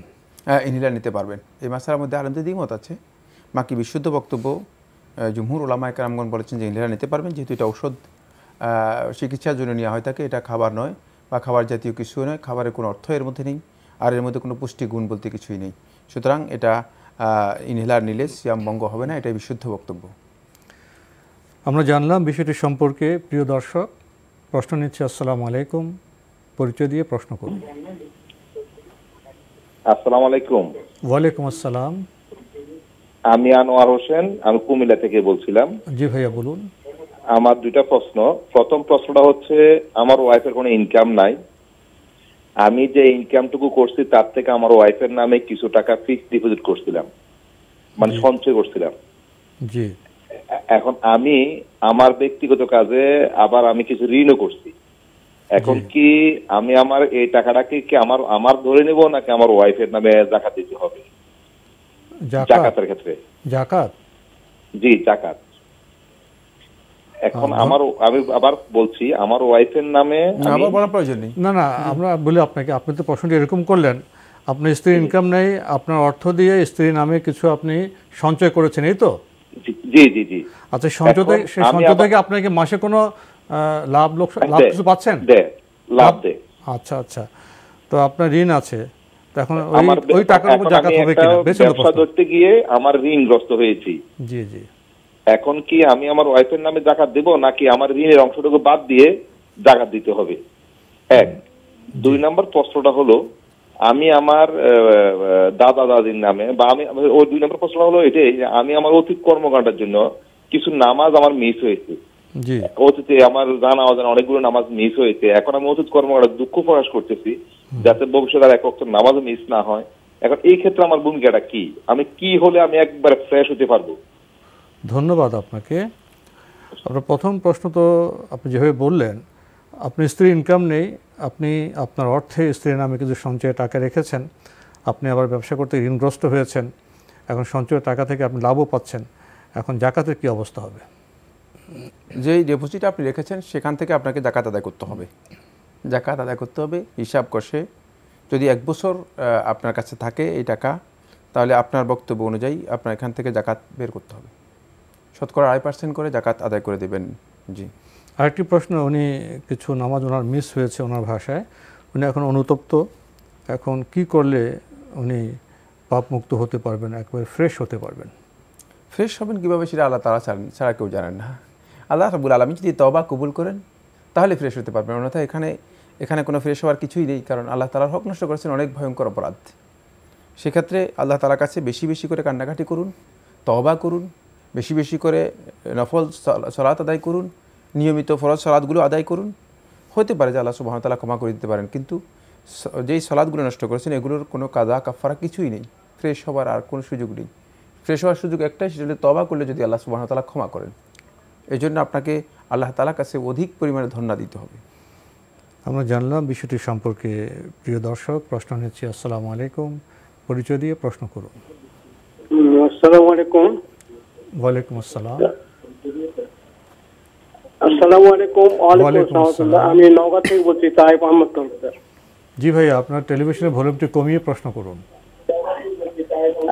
নওগাঁ থেকে তাইব আহমদ তরফদার। জি, আপনাকে শুনতে পাচ্ছি, আপনার টেলিভিশনের ভলিউমটি একেবারে কমিয়ে প্রশ্ন করুন। আমার প্রশ্ন হলো, আমার এক ভাতিজা আর কি। জি। আমি তো মানে প্রথমে হানাফি মাযহাব করতাম, পরবর্তীকালে পড়াশোনা করার পরে আহলে হাদিস করি, মানে যেভাবে চলাফেরা করে। তো আমি ওনাকে বলেছিলাম যে উনি মানে মক্কাতে যেদিন ঈদ হয় সেদিন উনি ঈদ বা রোজা ধরেন আর কি। ও ইঞ্জিনিয়ারিং পড়ছে। তো আমি বললাম যে তুমি এটা কেন করো, তুমি তো মানে আমাদের দেশে চাপটা পরে ওঠে আর কি। তো উনি তখন আমাকে এখানে সূরা আল ইমরানের 96 নম্বর আয়াতে রেফারেন্স দিলেন, যেখানে বলা আছে যে সেই ঘর প্রথম যেটা মক্কায় প্রতিষ্ঠিত হয়েছে এবং এটাই হচ্ছে আপনার মানে সবার জন্য পথ প্রদর্শক এক। তা আমি বললাম ঠিক আছে, তুমি তাহলে যদি ওই দিনে ঈদ করো, তারা আমাদের 3 ঘন্টা পরে ওখানে তোমার সূর্য ডোবে, তুমি সেখানে তারা শেষ ইফতার করবে, আমাদের 3 ঘন্টা পরে করবে এবং তুমি 3 ঘন্টা পরে খাবে। তখন উনি আমাকে বললেন, আপনি একটু থামবেন, আমরা আপনাকে স্পষ্ট শুনতে পাচ্ছি না। আপনি একটু ভূমিকা দিয়েছেন, আপনি আগে হানাফি মাযহাবে ছিলেন, এখন আহলে হাদিস আপনি আছেন। তো আপনি এখানে মক্কার কি বিষয়টা আপনি বলছেন, একটু স্পষ্ট ধীরে বলুন। আমার ভাতিজা, আমার ভাতিজা জি, উনি ঈদ করেন আপনার মক্কার সঙ্গে আর কি। মক্কায় যদি ঈদ হয় কাবার সেদিনে করে। তো এবং আমি তাকে বললাম যে তুমি এই দিনে কেন ঈদ করো, আমাদের এখন আপনার প্রশ্ন কি সংক্ষেপ করুন। জি, বুঝতে পেরেছি। আপনি আলে ইমরানের 96 নম্বর আয়াতের কথা বলেছেন, তারপর আপনার প্রশ্নটি কি? আমাকে রেফারেন্স দিলেন। আর রেফারেন্সের প্রয়োজন নেই, আমি নিচ্ছি। আপনার প্রশ্নটি করুন। আপনার বক্তব্য আমি পেয়েছি ভাইয়া, আপনি আপনার প্রশ্নটি করুন। হ্যাঁ, আমার প্রশ্ন হচ্ছে যে আপনার উনি আমাকে যেটা বলেছেন সেটা সঠিক কিনা, যে সূরা আল ইমরানের 95 আয়াতে ধন্যবাদ আপনাকে ধন্যবাদ। আপনার প্রশ্ন আমরা পেয়েছি। আপনি ভাতিজার রেফারেন্স এনেছেন, উনি মক্কার সাথে মিল রেখে ঈদ করেন। আপনি প্রশ্ন করাতে তিনি সূরা আল ইমরানের 86 নম্বর আয়াতে রেফারেন্স দিয়েছেন। এখন এই প্রসঙ্গে সঠিক বিষয় কোনটি? ধন্যবাদ। আপনি যে প্রশ্নটি করেছেন যে না, যে রেফারেন্স দিয়েছেন সেই রেফারেন্সের সাথে কোনো মিল নেই। রেফারেন্সের মধ্যে ঈদের কোনো মাসালাই আসেনি। ইন্না আউওয়ালা বাইতিন উদিআ লিন-নাসি লাল্লাযী বিবাক্কাতা মুবারাকান হুদাল লিল আলামিন, এই আয়াতের মধ্যে কোনো কথা নেই যে মানে আল্লাহর ঘর এর অনুসরণ করতে হবে অথবা মক্কাকে অনুসরণ করতে হবে, না, এই ধরনের কোনো কথা নেই। আল্লাহর ঘরের মর্যাদার বিষয়টি উল্লেখ করা হয়েছে এখানে। কোনো সন্দেহ নেই, মক্কার আল্লাহর ঘরের মর্যাদা তো অপরিসীম, আমরা জানি। সুতরাং এই মাসআলা তিনি একটা বিভ্রাট তৈরি করেছেন, মানে আপনাকে হয়তো একটা ভুল ব্যাখ্যা দিয়ে চেষ্টা করেছেন যে আপনাকে মিসগাইড করা যায় কি না। তার এই ব্যাখ্যা মোটেও শুদ্ধ নয়। বাকি যে মাসআলাটি নিয়ে আপনি প্রশ্ন করেছেন সেটাও একটা ইখতিলাফি ইজতিহাদি মাসআলা। আলেমদের মধ্যে এই বিষয়ে ইজতিহাদ এবং ইখতিলাফ হয়েছে। বিশুদ্ধ বক্তব্য হচ্ছে যেটা, সেটা হলো প্রত্যেকেই চাঁদ দেখেই তিনি ঈদ করবেন, চাঁদ দেখেই তিনি সিয়াম শুরু করবেন। কারণ এখন আপনি কিভাবে জানবেন যে মানে মক্কাতে চাঁদ দেখা গিয়েছে যদি কোনো মাধ্যম না থাকে? এমন মানুষ, যে মানুষ তার কাছে কোনো ধরনের স্যাটেলাইট নেই, ইলেকট্রিসিটি নেই, মোবাইল নেই, টেলিভিশন নেই, কিছুই নেই, সে ব্যক্তি কি ঈদ করবে না? সে ব্যক্তি কি সিয়াম পালন করবে না? তাহলে সে কীভাবে পালন করবে? এর মাসআলার উত্তর কীভাবে দিবে? সে দিতে পারবে না। ইসলাম শাশ্বত বিধান, ইসলাম সার্বজনীন বিধান। সুতরাং এটা শুধুমাত্র মানে স্যাটেলাইটের উপর নির্ভর না। আজকে যদি স্যাটেলাইট সবগুলো ক্রাশ করে যায় তাহলে কি মুসলমানগণ আর ইবাদত করবে না? সুতরাং এই বক্তব্য একেবারেই অবান্তর, অবাঞ্ছিত। এর সাথে ইসলামের কোনো বিধান সম্পৃক্ত নয়। ইসলামের বিধান হচ্ছে আল্লাহ রাব্বুল আলামিন যেগুলো চাঁদের সাথে সম্পৃক্ত করেছেন সেগুলো চাঁদের সাথে, যেগুলো সূর্যের সাথে সম্পৃক্ত করেছেন সেগুলো সূর্যের সাথে। তাকে আপনি বলুন যে তাহলে মক্কার সাথে তিনি জোহরের সালাত আদায় করুন, মক্কার সাথে আসরের সালাত আদায় করুন, করতে পারবে কিনা? সুতরাং এগুলো হচ্ছে বেহুদা, অপ্রয়োজনীয় মানে কুতর্ক, অপ্রয়োজনীয় কুতর্ক। এগুলোর কোনো অর্থ নেই। তিনি আপনাকে বিভ্রান্তির মধ্যে ফেলার জন্য চেষ্টা করেছেন। এগুলোর কোনো ভিত্তি নেই। এগুলো নিয়ে ইখতিলাফ করারও কোনো প্রয়োজন নেই। যারা করে থাকেন তারা আসলেই মানুষের মধ্যে, মুসলমানদের মধ্যে নতুন একটা বিপর্যয় সৃষ্টি করার চেষ্টা করেন, নতুন একটা ফিতনা মুসলমানদের মধ্যে মানে ইনপুট করার জন্য চেষ্টা করেন। এই কাজটি সঠিক নয়। তো আমার নিজ দেশের নিজ ভূগোলের চাঁদ দেখে ঈদ করব, চাঁদ দেখে রোজা রাখবো, এখানে আমাদের তো সরকার আছে, চাঁদ দেখা কমিটি আছে, তো সরকারের সিদ্ধান্তের কি কোনো গুরুত্ব আছে? এই মাসালাগুলি সবগুলি সরকারি সিদ্ধান্তের সাথে জড়িত, সামগ্রিক সিদ্ধান্তের সাথে জড়িত। এটা কালেকটিভ মাসালা, সুতরাং প্রশ্নই আসে না। এটা একক বিষয় না। এবং এখন বিজনের একটা সিদ্ধান্ত নিলাম, বিজনের সিদ্ধান্ত নিলাম, তাহলে বিশৃঙ্খলা হয়ে যাবে। তাহলে উম্মার যেই মূল যে ঐক্য সেটাকে মানে বিনষ্ট করা হবে। আর এইগুলো একেবারে সামগ্রিক বিধান, এগুলো কোনো ব্যক্তিগত সিদ্ধান্তের বিষয় নয়। এখানে সামগ্রিক সিদ্ধান্ত, রাষ্ট্রীয় সিদ্ধান্তের সাথে আমাদের মিল রেখে ঈদ করতে হবে। প্রিয় দর্শক, এটি একটি গুরুত্বপূর্ণ বিষয়। আমরা প্রশ্ন নিচ্ছি। আসসালামু আলাইকুম, পরিচয় দিয়ে প্রশ্ন করুন। লাইনে আছেন? জি, লাইনে আছি। আপনার পরিচয় দিয়ে প্রশ্ন। ওয়ালাইকুম আসসালাম। জি, আসসালামু আলাইকুম। ওয়ালাইকুম আসসালাম। আমি কুড়িগ্রাম থেকে মিনাজ বলছিলাম। জি, এটা হলো হুজুর, আপনাকে প্রশ্ন করব দুইটা। সেটা হলো আমাদের একটা বংশগত রোগ আছে। জি, আমাদের একটা বংশগত রোগ আছে, যদি কোথাও শরীরে কাটা যায় তার ব্লিডিং বন্ধ হয় না, আর কি রক্ত বন্ধ হয় না। আপনি কি বললেন প্রশ্নটি? আপনাদের একটি বংশগত ভুল? আমাদের একটা রোগ আছে বংশগত। আচ্ছা, রোগ। জি, কেটে যায়, জি, ব্লাড বন্ধ হয় না। জি, এই কারণে আর কি আমরা মুসলমানি করাইতে পারি নাই। বয়স তো আমার মোটামুটি 35। জি, আমার এই রোগে 3 ভাই মারা গেছে, আমি একা আছি এখন। জি, ভয়ে ছেলেদেরও মুসলমানি করাই নেই এই রোগের কারণে। এখন এটা কি, এই প্রশ্নটা জানার জন্য আমি বললাম আপনাদের। জি, জি, জি, হাদিসে কোনো ইয়ে আছে নাকি, বিধি নিষেধ? আপনার প্রশ্নটি পেয়েছি। আপনি কি আর কোনো প্রশ্ন আছে? আর একটা প্রশ্ন করবো হুজুর। আমি আপনাদের অনুষ্ঠানটা নিয়মিতই দেখি, লাইন পাই না, আজকে পেতাম। জি, প্রশ্ন আছে? প্রশ্নটা হলো যে আমরা যে তারাবির নামাজ পড়ি, জি, তারাবির নামাজের পর সালাম ফিরানোর সময় আত্মায় যেহেতু দরুদ শরীফ এবং দোয়া মাসুরা পড়ে সালাম ফিরা লাগে। জি, এখন দেখা যায় যে হুজুররা অনেক আগেই সালাম ফিরে এলো, এখন দেখা গেল আত্মায় আমি দোয়া মাসুরা নাই করতে সালাম ফিরে এলো। আমি ওই মুহূর্তে তো ওনাদের সাথেই সালাম ফিরাইলাম, তাতে কি হবে? নামাজ হবে কি? জি, ধন্যবাদ আপনাকে। আপনি খুব গুরুত্বপূর্ণ প্রশ্ন করেছেন। ওনাদের বংশগত রোগ আছে, ওনারা মুসলমানি করাতে পারেন না, 3 ভাই মারা গেছে এই ব্যাপারে, তো ওনারা কি করবেন? ধন্যবাদ। এই বাক্যে আপনি যে রোগের কথা উল্লেখ করেছেন, এই রোগ অত্যন্ত পরিচিত একটি বিষয়। এর জন্য ব্লাড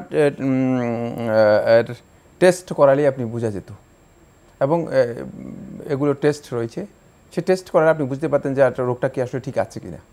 প্রথমে রোগ আছে কিনা সেটা কনফার্ম হতে হবে। এটা তো আপনি মানে গতানুগতিকভাবে বলেছেন বিষয়টা। এর টেস্টটা মানে পৃথিবীর বিভিন্ন শহরে হয়ে থাকে, সেখান থেকে টেস্টটা করালে আপনার কাছে স্পষ্ট হয়ে যেত আসলে রোগটা আছে কিনা। আর এই টেস্টের মধ্যে দুটি মানে এই রোগের দুটি ধরন রয়েছে। মানে যেহেতু আমাদের কাছে মাসালা আগে এসেছে, আমাদের এগুলো জানা রয়েছে। দুটি ধরন রয়েছে। একটি হচ্ছে একটা সুনির্দিষ্ট ওষুধ যদি সেবন করে তাহলে সেটা খুব দ্রুত কিউর হয় বা একটা কাছাকাছি হয়। আরেকটি হচ্ছে না, কিউর হয় না, সেক্ষেত্রে একটা পলিসি অবলম্বন করতে হয়। সেটা ডাক্তারগণ মানে তাকে বলে দিবে যে কিভাবে এই কাজটি করতে হয়। তো আমার মনে হচ্ছে আপনি সেটা দক্ষ অভিজ্ঞ ডাক্তারের পরামর্শ নিতে পারেন। এগুলোর চিকিৎসাও আছে, ইদানিং চিকিৎসা করাও হচ্ছে। সেক্ষেত্রে যদি মানে আপনার এই আশঙ্কা থেকে যায়, আর এই কারণে যদি খাতনা আপনি না করিয়ে থাকেন তাহলে গুনাহ হবে না, তাহলে গুনাহ হবে না। আশঙ্কার কারণে ওজর আছে, ওজর রয়েছে, এটা ওজর, এই জন্য গুনাহ হবে না। বাকি ওজরটা মানে কনফিউশন জানতে হবে, ওজরটা কনফিউশন দূর করতে হবে, কনফিউশনটা দূর করতে হবে। কনফিউশন দূর করে এটাকে অন্তপক্ষে নিশ্চয়তার মানে কাছাকাছি আসতে হবে, কিছুটা এটাকে যে এটার ভিত্তি আছে কিনা এতটুকু পর্যন্ত আসতে হবে। সেখানে আসতে হলে অবশ্যই আপনাকে এই টেস্টটা করতে হবে। এখানে অনেকগুলো টেস্ট রয়েছে, সেই টেস্টটা করলেই আপনি জানতে পারবেন যে আসলে এই রোগটা শরীরের মধ্যে আছে কি না।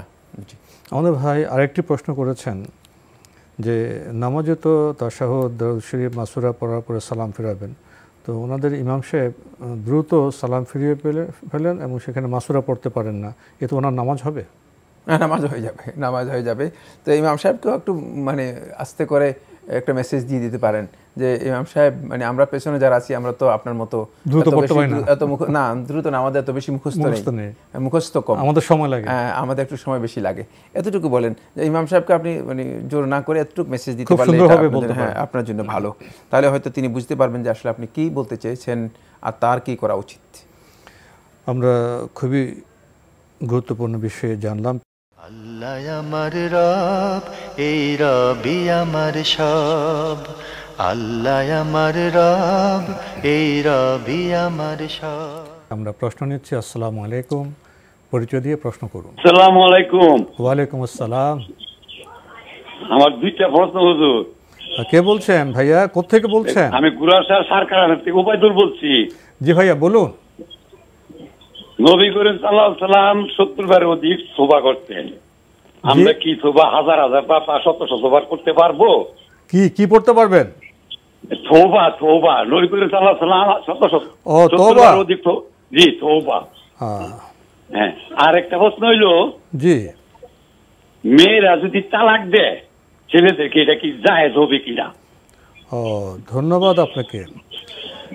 আপনি প্রথমে প্রশ্ন করেছেন নবীজি সাল্লাল্লাহু আলাইহি ওয়াসাল্লাম আপনার ভাষায় 70 বার তওবা করতেন, আমরা কি এর চাইতে বেশি করতে পারবো?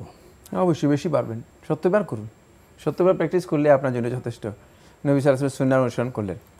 আর যদি বেশি করতে পারেন তাহলে তো অনেক ভালো, অনেক ভালো, বেশি করতে পারবেন, করা জায়েজ। জি। আর একটি প্রশ্ন করেছেন মেয়েরা কি তালাক দিতে পারে? মেয়েদের তালাক দেওয়ার মানে সুনির্দিষ্ট নিয়ম রয়েছে। মেয়েরা খোলায়ের মাধ্যমে তালাক দিতে পারবে, অথবা মেয়েরা নিজেদের অধিকারের বিষয়ে কোর্টের মাধ্যমে গিয়ে তারা ডিভোর্সের অধিকার নিয়ে তালাক দিতে পারবে, ডিভোর্সের অধিকার নিয়ে তালাক দিতে পারবে। এছাড়া মেয়েরা সরাসরি তালাক দেওয়ার মেয়েদেরকে হক দেওয়া হয়নি, কারণ হচ্ছে এর মাধ্যমে পারিবারিক বিপর্যয় নেমে আসবে, যেটা ইসলাম পছন্দ করে না।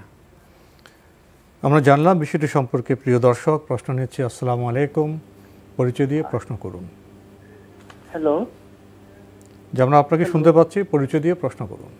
আসসালামু আলাইকুম। ওয়ালাইকুম আসসালাম। হাসনাত বলছিলাম ঢাকা থেকে।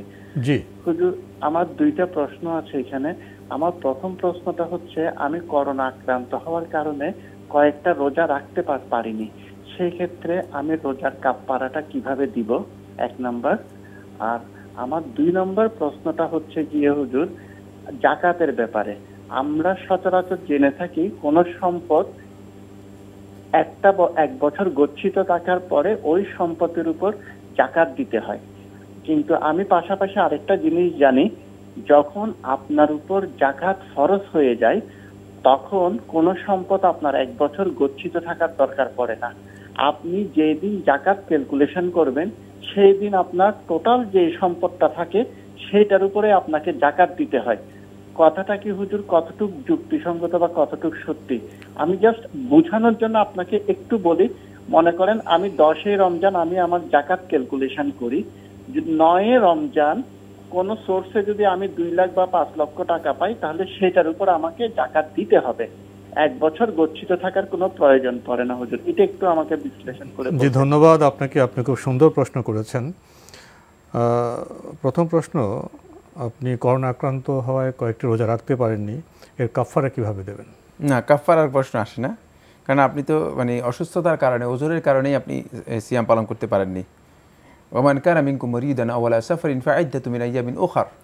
আল্লাহ সুবহানাহু ওয়া তাআলা কোরআন কারীমের মধ্যে বলে দিয়েছেন যে তোমাদের মধ্যে যে ব্যক্তি অসুস্থ হবে অথবা সফর অবস্থায় থাকবে সে অন্য দিনগুলোতে সেটা পূরণ করে দিবে। সুতরাং আপনার এখানে কোনো কাফফারা নেই। আপনি যখন সুস্থ হয়ে যাবেন আল্লাহ তাআলা আপনাকে দ্রুত সুস্থ করুন, এবং রমাদান মাসের শেষে যথাসম্ভব ডিলে না করে আপনি যতদিন সিয়াম পালন করতে পারেননি, ভঙ্গ করেছেন, সেগুলো আদায় করে দিবেন। এটাই আপনার কাদা, আর এর জন্য আলাদা কোনো কাফার আপনার উপর নেই। উনি আরেকটি প্রশ্ন করেছেন, উনি জানেন জাকাত 1 বছর থাকার পরে জাকাত আসবে। উনি আরও জেনেছেন ওনার যদি জাকাত হিসেবে সময়টা 10 রমজান হয়, কোনোভাবে যদি 9 রমজান ওনাকে এত পরিমাণ টাকা চলে আসে যেখানে জাকাত হতে পারে, তাহলে ওনাকে জাকাত দিতে হবে। এই বিষয়টা কি ঠিক? না, আপনি যে ব্যাখ্যাটি দিয়েছেন ব্যাখ্যাটা সঠিক নয়। খুব ভালো করে বিষয়টা বুঝতে হবে, বুঝবেন কিনা সেটাও একটা প্রশ্ন থাকবে। কথা হচ্ছে মানে সম্পদ আপনার কাছে পুরো 1 বছরই থাকতে হবে। এই ক্ষেত্রে যদি মানে আপনার সাথে মানে বছরের শেষে হিসাব কষে দেখা যায় যে আপনার ব্যবসা রানিং চলছে, মানে ব্যবসা থেকে মানে আসতে যাচ্ছে, এমন ব্যক্তির মানে যে সমস্ত আলমালুল মুস্তাফাদ, ব্যবসা থেকে যেটা ইনকাম আসবে, ব্যবসা থেকে যেটা আসবে সেটা এর মধ্যে ইনক্লুড হবে। এটার জন্য বছর শর্ত নয়। আমার মনে খুব ভালো করে একটু খেয়াল করলে বুঝতে পারবেন, মানে যেই মানে ব্যবসা তো যেই সম্পদ সার্কুলেট হচ্ছে, যে সম্পদটা চলছে সারা বছরে, সম্পদ আছে এবং আরও কিছু সার্কুলেট হচ্ছে, ব্যবসা চলছে, ইনভেস্টে আছে এবং সেখান থেকেও ইনকাম আসতেছে, এগুলোর জন্য 1 বছর হওয়া শর্ত নয়। কিন্তু এই সোর্সগুলো ছাড়া, আবার বলছি, এই সোর্সগুলো ছাড়া যদি আদার্স কোথাও থেকে আপনার 5 লক্ষ টাকা 10 লক্ষ টাকা এসে যায়, যেমন আপনি হয়তো কোথাও জমি বিক্রি করে ফেলেছেন, কোথাও ফ্ল্যাট বিক্রি করে ফেলেছেন, সেখান থেকে আপনার টাকা এসে গিয়েছে, সেই টাকা অবশ্যই আবার আপনার কাছে 1 বছর থাকতে হবে, আপনার কাছে কমপক্ষে 1 বছর থাকতে হবে, তাহলে আপনার জাকাত আসবে। কিন্তু যেগুলো আপনার আলমালুল মুস্তাফাদ, যেগুলো আপনি যেগুলো আপনার কাছে ইনকাম হিসেবে আসতেছে আর ইনভেস্টের মধ্যে চলতেছে, সেগুলো সবগুলোই এর মধ্যে অ্যাড হয়ে যাবে। সেগুলোর জন্য বছর পূর্তি হওয়া অথবা বছর মানে শেষ হওয়া শর্ত নয়। জি, আমার মনে হয় সেক্ষেত্রে 10 তারিখ যদি ওনার তারিখ হয়, তা 9 তারিখ এসে গেল, সেটা জাকাত দিতে পারবেন। 9 তারিখ কোত্থেকে এসেছে সেটার উপর নির্ভর করে। ব্যবসার ওখান থেকে না, যদি ব্যবসা থেকে আসে দিতে হবে। না, উনি বলেছেন যে কোথাও থেকে আমার কাছে, আপনি তো বললেন যে ব্যবসা থেকে আসতে হবে। হ্যাঁ, অবশ্যই সেটা নির্দিষ্ট করতে হবে। যদি ব্যবসায়িক থেকে মানে যে ইনভেস্ট চলছে, ইনভেস্ট থেকে আসে, তাহলে এটা জাকাতের মধ্যে ইনক্লুড হবে। কিন্তু যদি ইনভেস্ট ছাড়া অন্য কোনো ফান্ড থেকে আসে, তাহলে জাকাতের মধ্যে ইনক্লুড হবে না। আমরা বিষয়টি সম্পর্কে জানলাম। প্রিয় দর্শক, প্রশ্ন নিচ্ছি। আসসালামু আলাইকুম, পরিচয় দিয়ে প্রশ্ন করুন। জি, আমি খুলনা থেকে মেহেদি বলছিলাম। জি ভাইয়া, বলুন। জি, আমার 3টা প্রশ্ন আছে। 2টি করলে ভালো হয়।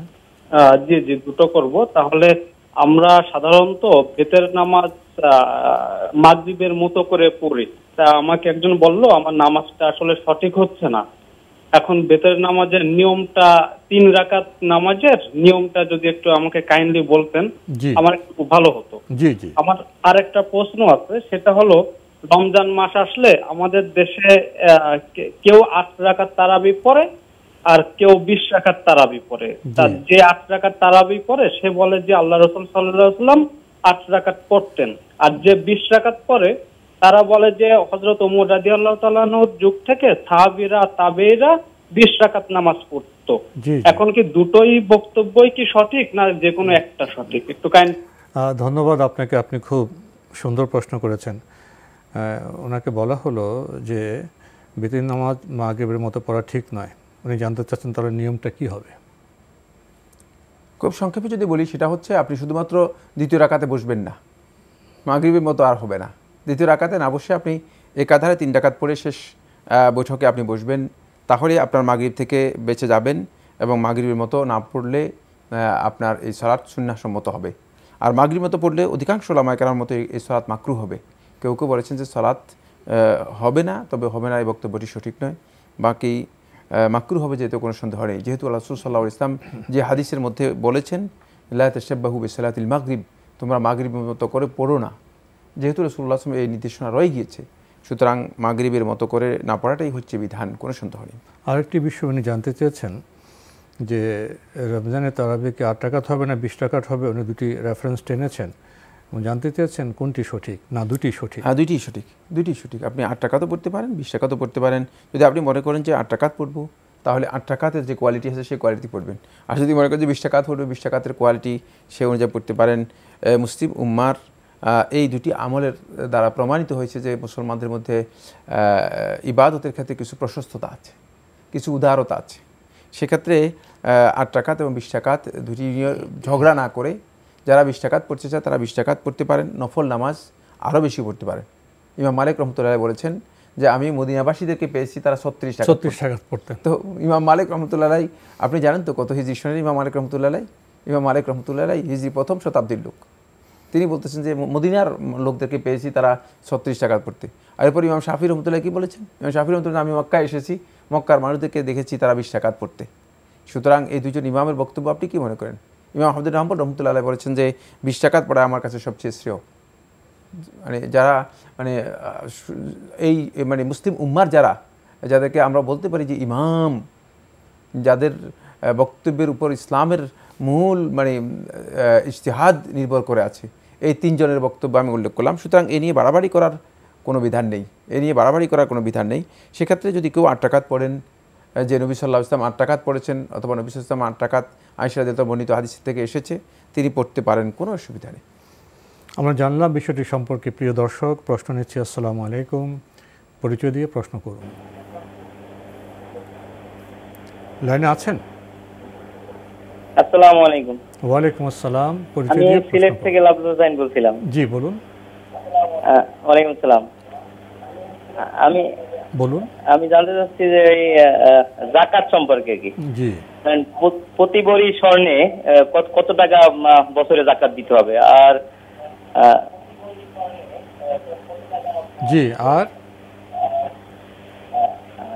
ব্যাংকে টাকা রাখা হয়, সেই টাকার উপরে যাকাত আসবে কিনা?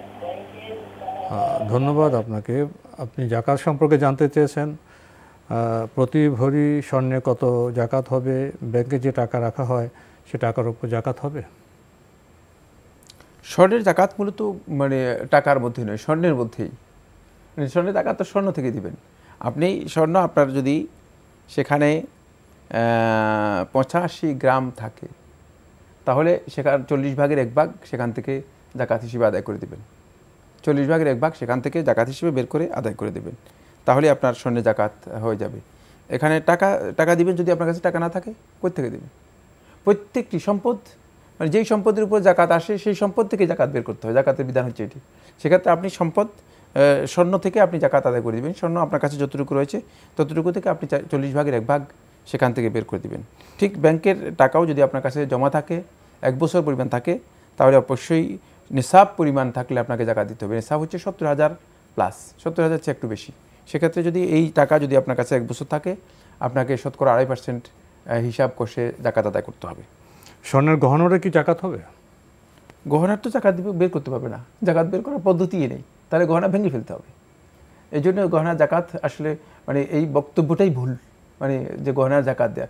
আলেমদের মধ্যে ইখতিলাফ রয়েছে, কিন্তু ইখতিলাফ থাকলেও একথা সত্য যে মানে গহনার যাকাত দিতে হলে গহনা অবশ্যই ভেঙে ফেলতে হবে। তাহলে ব্যবহার্য যে গহনার উপর যাকাত হয় না। জি, আমরা জানলাম বিষয়টি সম্পর্কে। প্রিয় দর্শক, প্রশ্ন নিচ্ছি। আসসালামু আলাইকুম, পরিচয় দিয়ে প্রশ্ন করুন। আসসালামু আলাইকুম। ওয়ালাইকুম আসসালাম। আমি ফেরদৌসি, কক্সবাজার থেকে। জি বলুন।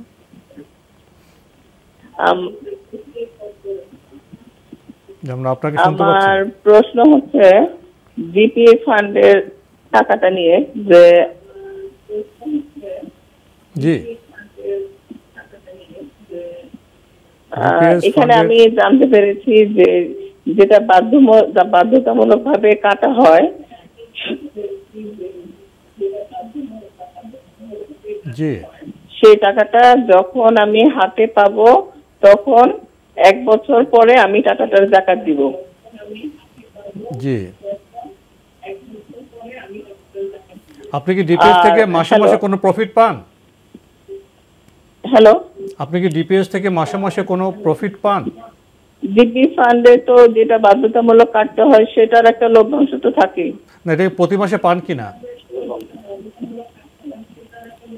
লাভটা কি 5 বছর পরে বা 3 বছর পরে একসাথে দিবে, না প্রতি মাসে আপনি এখান থেকে কোনো লাভ পান?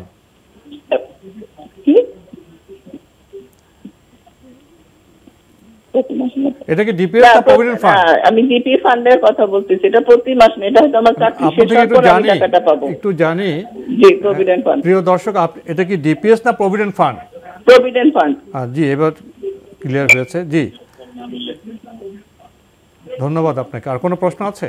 জি, আর আরেকটা প্রশ্ন হচ্ছে যে আমি বাধ্যতামূলকভাবে টাকার বাইরে যদি নিজে ইচ্ছাকৃত টাকা অতিরিক্ত কাটি, জি, সেই টাকাটার উপরে যখন আমি টাকাটা পাবো সেটা কি সাথে সাথে জাকাত দিতে হবে নাকি ওই অর্থেরও 1 বছর পরে জাকাত দিতে হবে? ধন্যবাদ আপনাকে। উনি প্রভিডেন্ট ফান্ড বলেছেন, তো কাটা হয়, এটা জাকাত কিভাবে দিবেন? এটা জাকাত দিবেন আপনি যখন যেদিন গ্রহণ করবেন এই টাকাটা, সেদিনই আপনি জাকাত দিবেন, 1 বছর পর নয়। দুইটাই 1 বছর পর নয়। জাকাত হবে যেদিন আপনি এই পুরা ফান্ডটা রিসিভ করবেন, এই রিসিভ করার সাথে সাথে আপনি জাকাত আদায় করবেন। 1 বছর পর নয়, 1 বছর পর নয়। 1 বছর পরের কথাটি আপনি নিজে যোগ করেছেন অথবা কেউ আপনাকে ভুল ইনফরমেশন দিয়েছে। 1 বছর পর নয়। এবং যে সেই ফান্ডে অতিরিক্ত টাকা একই বিধান হবে, একই বিধান। জি, যখন গ্রহণ করবে তার পরপরই হ্যাঁ সাথে সাথে জাকাত দিবেন। জি, জাকাত আদায় করে দিবেন। আমরা জানলাম বিষয়টি সম্পর্কে। প্রিয় দর্শক, প্রশ্ন নিচ্ছি। আসসালামু আলাইকুম, পরিচয় দিয়ে প্রশ্ন করুন। লাইনে আছেন? লাইনটি বোধ হয় কেটে গেল। আর কেউ কি লাইনে আছেন? লাইনে থাকলে পরিচয় দিয়ে প্রশ্ন করুন। জি জি, আমি ময়মনসিংহ থেকে বলছি, শামীম। জি ভাইয়া, বলুন। আমি আমার বাড়ি করার সময় আমি আত্মীয় স্বজনের কাছ থেকে টাকা ঋণ নিয়েছিলাম, কিন্তু ইদানিং আমি তাদের টাকাটা মানে সঞ্চয় করে ব্যাংকে রেখে দিচ্ছি। কিন্তু ওরা আমার কাছে বলছে যে, আত্মীয় স্বজনে বলতেছে যে তোমার কাছে রেখে দাও, যখন আমাদের সময় হবে আমরা চায় নিয়ে নিব। তাহলে আমার কি ওই রেখে দেওয়া টাকার উপরে কি জাকাত দিতে হবে কিনা? প্রশ্ন পেয়েছেন? জি, প্রশ্ন পেয়েছি। ধন্যবাদ আপনাকে। হ্যাঁ, যদি নিসাব পরিমাণ থাকে অবশ্যই জাকাত দিতে হবে, এবং 1 বছর আপনার কাছে থাকে সেই টাকার আপনাকে জাকাত দিতে হবে, যেহেতু টাকার মালিকানা আপনার রয়ে গিয়েছে। আপনি যত দ্রুত সম্ভব যাদের ঋণ আপনার কাছে রয়ে গিয়েছে তাদের ঋণ তাদের হাতেই হস্তান্তর করে দিন। অন্যথায় আপনাকে এখানে জাকাত দিতে হবে সেই টাকা যদি নিসাব পরিমাণ থাকে এবং 1 বছর আপনার কাছে থাকে। আর নিসাব হচ্ছে 70,000 এর কাছাকাছি অথবা 70,000ই ধরে নেন। জি, আমরা জানলাম বিষয়টি সম্পর্কে। প্রিয় দর্শক, প্রশ্ন নিচ্ছি। আসসালামু আলাইকুম, পরিচয় দিয়ে প্রশ্ন করুন। আসসালামু আলাইকুম, আমি মিরপুর থেকে বলতেছি, মাহবুব। জি, আমার প্রশ্ন হলো, তাকদীরের যে ভালো মন্দ বিশ্বাস করা ইমানের অংশ, জি, এই ব্যাপারে একটু বিস্তারিত জানার জন্য আমার মনটা খুব আনসান করতেছে, আমাকে সহযোগিতা করতেন। আপনার কি সুনির্দিষ্ট কোনো প্রশ্ন আছে তাকদীর প্রসঙ্গে? না, আমি তো তাকদীর সম্বন্ধে আমার জানার দরকার, যে মনে করেন তাকদীরে ভালো মতো ভাইয়া, আমাদের এই প্রশ্নোত্তর অনুষ্ঠানে সুনির্দিষ্ট প্রশ্ন নেই। এখন তাকদীর প্রসঙ্গে যদি আমরা আলাপ করি, ঘন্টার পর ঘন্টা আলাপ করতে হবে। তাকদীর প্রসঙ্গে আপনার সুনির্দিষ্ট কোনো প্রশ্ন থাকলে করুন। না, অন্য কোনো প্রশ্ন নেই। ধন্যবাদ আপনাকে। কিছু বলবেন? না, এবার যে প্রশ্ন করেছেন অনেক বিস্তর একটা আলোচনার বিষয়, তাকদীরের ভালো মন্দের বিষয়টি। আপনি তাকদীরের বিষয়কে আল্লাহর সাথে সম্পৃক্ত করুন, যেটা আল্লাহ রাব্বুল আলামিনের ইলম। আল্লাহ তাআলা জানেন, তার উপরে আল্লাহ রাব্বুল আলামিন জানেন বলেই লিখেছেন। সুতরাং এই নিয়ে আপনার কোনো কারসাজির প্রয়োজন নেই, এই নিয়ে আপনার কোনো কসরত করার প্রয়োজন নেই, কোনো টেনশন হেডেক নেওয়ার প্রয়োজন নেই। আল্লাহ রাব্বুল আলামিন বান্দাদের জন্য যে তাকদীর নির্ধারণ করেছে সেটা আল্লাহ তাআলা জানেন এবং তার ইলমের মধ্যে রয়েছে, এটা বিশ্বাস করুন। আর বাকি বান্দার জন্য আল্লাহ তাআলা নির্দেশ কি দিয়েছেন সেটা হচ্ছে বান্দা আমল করবে, বান্দা কাজ করবে, বান্দা চেষ্টা করবে, এবং বান্দার চেষ্টার উপর নির্ভর করবে বান্দার আমলের রেজাল্ট। এতটুকুই হচ্ছে তাকদীরের মূল পয়েন্ট। আর এটা যদি কেউ না বুঝেন, শুধু তাকদীরের উপর নির্ভর করে যান, তাহলে তিনি জাবরিয়া হচ্ছে যারা মনে করে যে যেমনি খুশি তেমনি নাচাও, পুতুলের কি দোষ, মানে মনে হচ্ছে যেন আল্লাহ তাআলা নাচাচ্ছেন। নাউজুবিল্লাহ মিন যালিক। না, আল্লাহ তাআলা আপনাকে এতটুকু ক্ষমতা দিয়েছে যে আপনি ঘর থেকে মসজিদে যেতে পারেন, মসজিদ থেকে বাজারে যেতে পারেন, বাজার থেকে আপনি আবার মানে বাড়িতে ফিরে আসতে পারেন। সুতরাং আপনি তাকদীরের উপর মানে আল্লাহ রাব্বুল আলামিনের দিকে বিষয়গুলোকে সম্পর্কিত করে মানে আপনি কি জানতে চাচ্ছেন, কি বুঝাতে চাচ্ছেন, সেটা হচ্ছে আপনি এটা বুঝাতে চাচ্ছেন যে মানে আল্লাহ রাব্বুল আলামিন মানে আপনাকে মনে হয় যেন বাউন্ড করেছে। না, আল্লাহ তাআলা বাউন্ড করে নেই। এখানে আল্লাহ তাআলা ইখতিয়ার দিয়েছেন, স্বাধীন ইখতিয়ার দিয়েছেন। আল্লাহ সুবহানাহু ওয়া তাআলা বাউন্ড করেন নেই, কোথাও বাউন্ড করেন নেই। এখন আপনি যদি রাস্তায় গিয়ে বসে থাকেন, সারা রাত বসে থাকতে পারবেন, কেউ বাধাও দিবে না, কেউ কিছু বলবে না, আপনি করতে পারবেন। সুতরাং এখান থেকে বোঝা যাচ্ছে যে আল্লাহ সুবহানাহু ওয়া তাআলা কোথাও কোনো একটি স্পটে বা কোনো একটি প্লেসে আল্লাহ রাব্বুল আলামিন বান্দাদেরকে বাউন্ড করেন নেই, বাধ্য করেন নেই। বান্দা যেমনি খুশি তেমনি নাচতেছে এমনটা না, আল্লাহ তাআলা নাচাচ্ছেন না। বাকি তাকদীরের বিষয়টি হচ্ছে ঈমান আনবেন যে আল্লাহ সুবহানাহু ওয়া তাআলা তার কুদরতের মধ্যে, ইলমের মধ্যে এই বিষয়টি রয়ে গিয়েছে। আর আল্লাহ রাব্বুল আলামিন ইলমের বিষয়টি আমরা জানি যে এর কোনো মানে প্রথম এবং শেষ নেই, এটা হচ্ছে অনন্ত, অনাদি অনন্ত, এর শুরুও নেই শেষও নেই। এই কারণে বান্দা এই বিষয়গুলো নিয়ে অধিক গবেষণা করারও প্রয়োজন নেই। অধিক গবেষণা করলে বান্দা পথভ্রষ্ট হবে, বিভ্রান্ত হবে, হেদায়েত থেকে বঞ্চিত হয়ে যাবে। তো সময়ের কারণে আমাদের আজকে এখানে শেষ করতে হচ্ছে। আপনাকে অনেক ধন্যবাদ। আপনাকে অসংখ্য ধন্যবাদ। প্রিয় দর্শক, আমরা দেখছিলাম এনটিভি আয়োজিত এবং লাভ হলো নিবেদিত অনুষ্ঠান আপনার জিজ্ঞাসা। আমাদের অনুষ্ঠান আপনারা এনটিভি অনলাইনেও দেখতে পারবেন, ভিজিট করুন www.ntvbt.com। এছাড়া ইউটিউবে এবং আমাদের ভেরিফাইড ফেসবুক পেজে অনুষ্ঠান দেখতে পারবেন। প্রিয় দর্শক, দেখা হবে ইনশাল্লাহ আগামীকাল একই সময়ে। মহান আল্লাহ আমাদের সবাইকে নিরাপদে রাখুন শান্তিতে। আসসালামু আলাইকুম। আল্লাহ আমার রব, এই রবি আমার সব, দামে দামে তুন মনে তারি অনুভব। আল্লাহ আমার রব, এই রবি আমার সব।